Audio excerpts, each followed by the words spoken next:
বল সুন্দরী টক মিষ্টি থাইকুল বা কাশ্মীরি আপেল কুল গাছের পাতা হলুদ হয়ে যাচ্ছে, এখন করণীয়টা কি? দেখেন, বা পোকা লেগছে, সেক্ষেত্রে আপনারা কোন ওষুধগুলো স্প্রে করবেন? দেখেন যে এটা কিন্তু গান্ধী পোকা। পোকামাকড়ের জন্য আপনারা স্প্রে করবেন বা মাকড় লাগলে ম্যান সার, যেটা হচ্ছে ছত্রাকনাশক ম্যানকোজেব,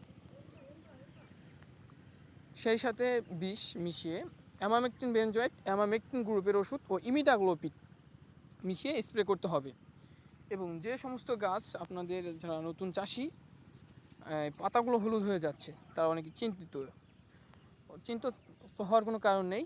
গাছগুলোতে হয়তো ছত্রাক যদি আক্রমণ করে, তাহলে আপনারা ছত্রাকনাশক ইউজ করবেন এবং সেই সাথে এই গাছগুলোতে পর্যাপ্ত পরিমাণ সার নিয়মিত পরিচর্যা করবেন ও সালফার, যদি সম্ভব হয় ছত্রাকনাশক স্প্রে করার পরে সালফার স্প্রে করবেন, যেটা থিওভিট নামে পরিচিত সিনজেন্টার।